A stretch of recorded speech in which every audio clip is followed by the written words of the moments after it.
Hello everyone, I'm back again with a Spirited Away build, as you can see in the title, so I didn't need to tell you that. But yes, evidently this is the bathhouse from Spirited Away. Despite the fact that it's quite a simple structure to build, I had a lot of awkwardness with it. I faced some problems. So I wanted the ocean to be, quote-unquote ocean, pool, whatever. I wanted that to be on the lowest basement level, but it can only be on the second lowest because it reaches all the way down to the basement, the lower basement level, if that makes sense. So you can't build on that. You can't build a pool on that level, but you can build rooms, and it's really annoying.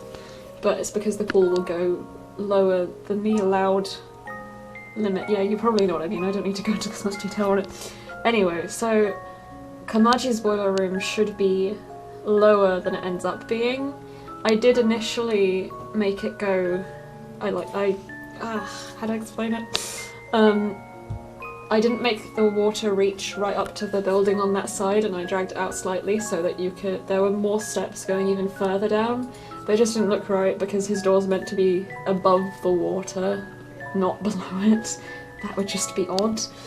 So we end up putting Kamaji's basement room, Kamaji's boiler room in the first basement level, and I don't believe, no, we don't end up using the second basement level like we were initially going to, because it just was unnecessary, because Kamaji's boiler room is, I think, the lowest point in the building. I looked at so many pictures.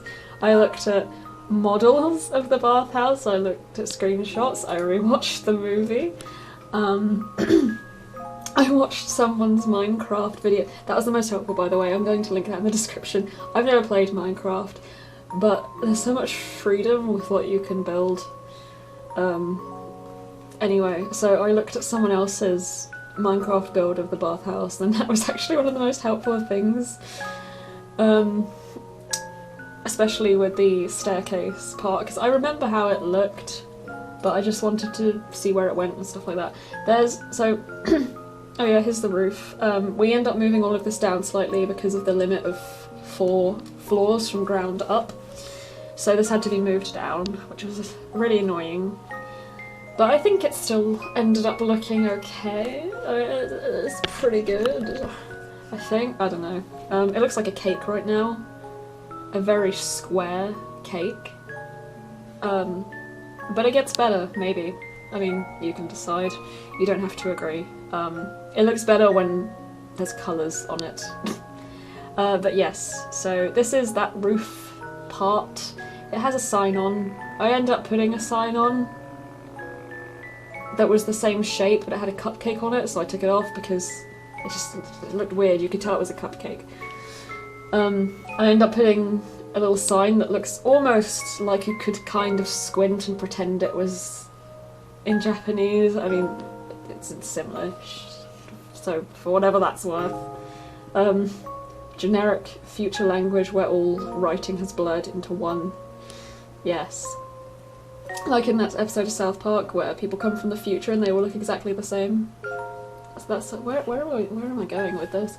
Anyway, sorry, I just got over a cold, so my throat's still a bit awful sounding. The ground level was really annoying because it covers where there's basement, but we fix that all later. It doesn't end up looking this messy, I promise. That's the hardest part with builds like this. They look messy for so long. Or maybe I just make them look messy because I'm really not a very organised person. I want to be, but I'm just too lazy. Anyway, so in this fence enclosure area, that's where the garden's gonna go. You know, where Haku finds Chihiro when she's huddled over and turning invisible, and he gives her the thing to make the food, and then tells her where to go. The stairs are gonna go here. We're gonna fix that. There, kind of fixed that. We'll fix it more later. Blah blah blah. Yeah, the reason it's all sticking out a little bit is because we need to put roofs on the sides, as well as bits that jut out.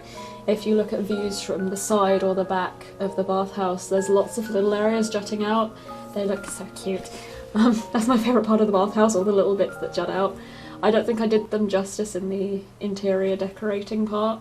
Sorry about that, in the middle of recording, Sony Vegas decided to crash for no apparent reason. I really don't know why, that happens fairly often. Anyway, so here we are sticking windows everywhere. I end up getting rid of a lot of windows. I don't know why I put so many on. Finally we're going to get some colour on it so it doesn't look like a big square wedding cake. Increasing the level heights, because it's a very tall building, it's also very skinny, so far later on, I don't think it might be shown, I'm not sure. Far later on we drag it all in a bit just to make it taller and skinnier looking, because it is quite a narrow looking building almost. It had to be a certain width because of the stuff we need to fit inside, but it's fine. I was mostly going for visual accuracy over usability in The Sims. It's still very usable. Inside there are 2 hot tubs as makeshift baths, but then most of the baths are actually just pools that we make kind of look like baths.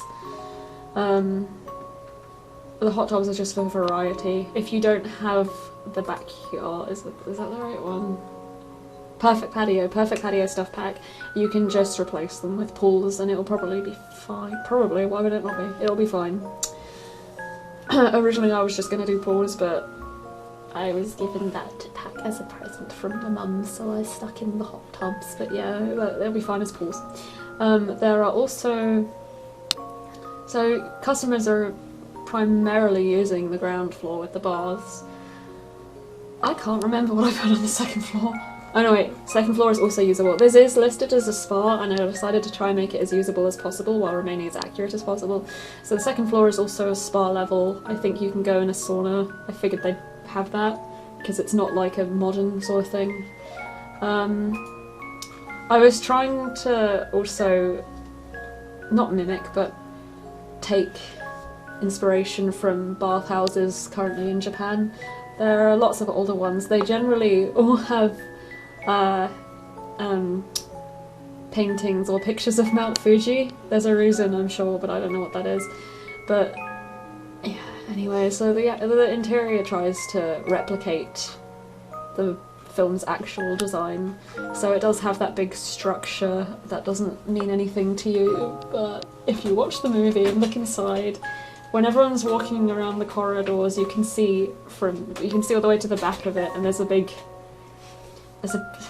structure. I don't know. You know when Chihiro goes to buy bath tokens from one of the frog guys? Yeah, there's a thing there. That made no sense. That wasn't helpful at all for any visualization. But you will see when you see the interior, which will be the next video, so there's no point talking about that really, but there you go. There is the 4th floor. That has a bigger balcony because it can, so it's meant to be the floor below, but I needed, if I was able to build one more floor up and one more floor down, this would have gone so perfectly, but I couldn't, so I kind of had to fuse floors. So there's the part in the film where Haku flies back and Zaniba, Yubaba's twin sister, her paper is following him after he stole the seal, and he's injured and bleeding, and he flies through the window that Chihiro opens for him. That's meant to be on the 4th floor, and then Yubaba's office is the top floor, which would have been the 5th, but we can't have the 5th, so it was kinda sort of fused. Kinda. But you can also technically use the 3rd floor as the floor Haku flies in on.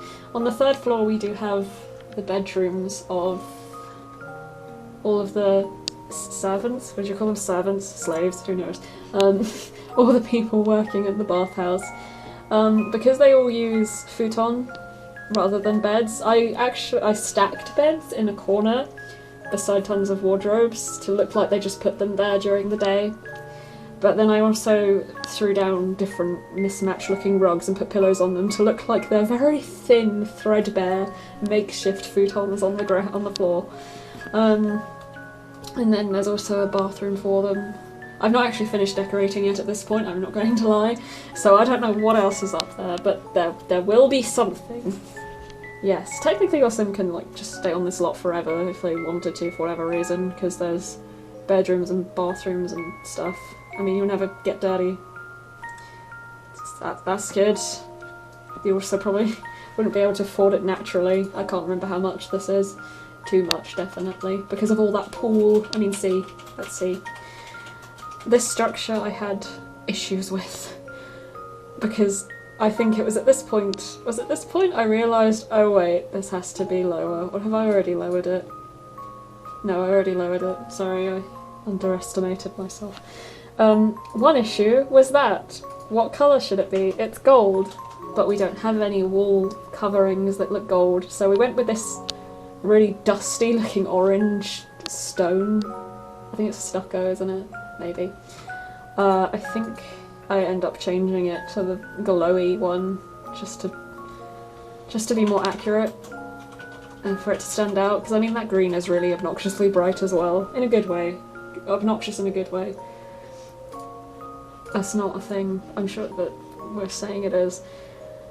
I was worried the roofs would clip through because inside all of the floors have openings where you can look down to see the other floors. Thankfully that didn't become an issue. Amazingly. We actually do have a roof indoors, but it's intentionally there because it covers that structure I mentioned a minute ago that I said I can't explain, which I don't know why I'm going back to it, because no one will know what that is until you see it, because I can't offer a good explanation.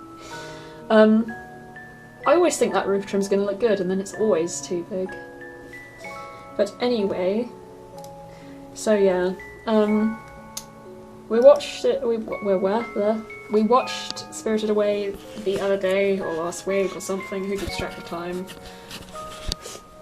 And I tried to use it to refresh my memory of how to build this, and then at the end Tom said, so what was this for? Just to promote being nice to the environment. And I think it probably was. It was probably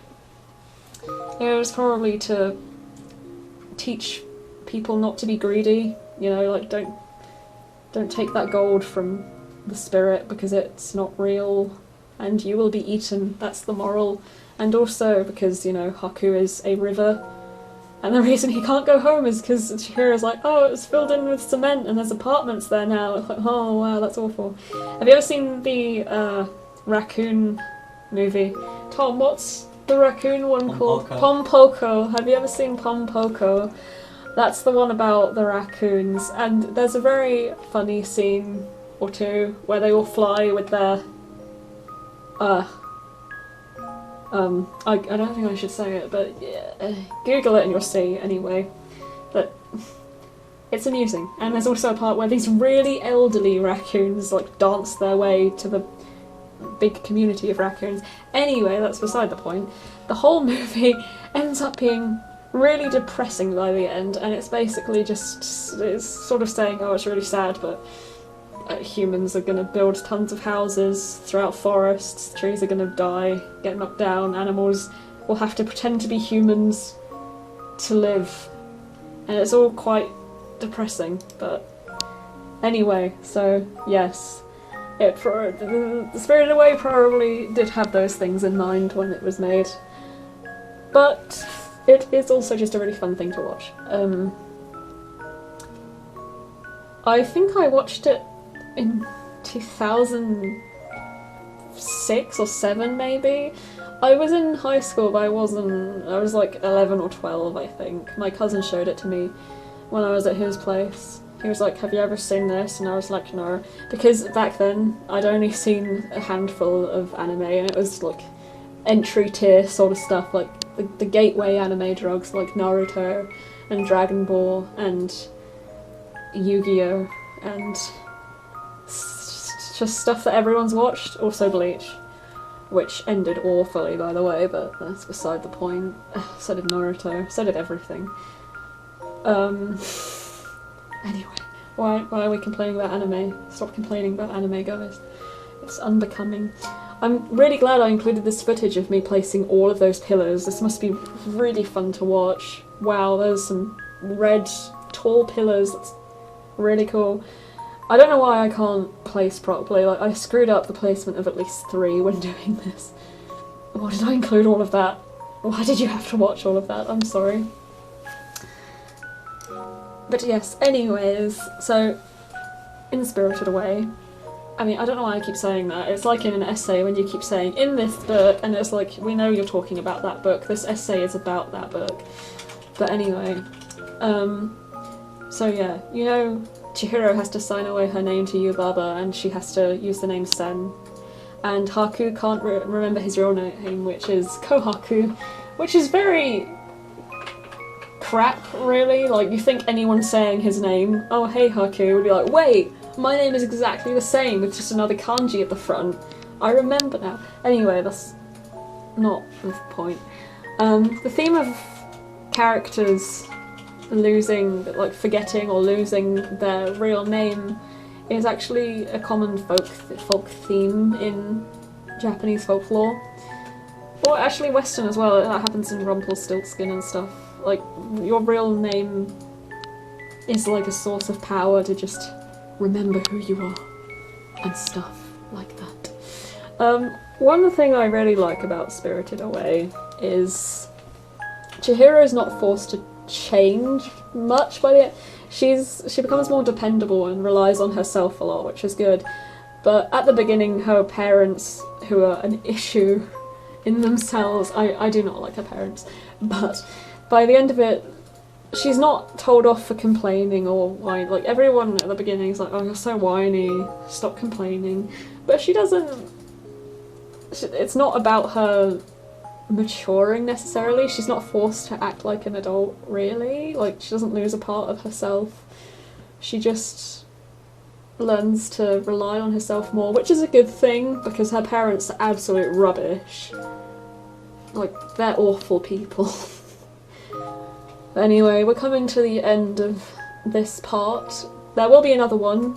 I will try to make it only 2 parts, but we'll see what happens. But the next one will be the interior decorating, or finishing off the building, interior decorating, and then a tour at the end. So I will see you next time. Bye bye. Oh yeah, and Tom will be upset if I don't say, don't forget to like and subscribe and stuff if you want. It's no big deal. Okay, bye.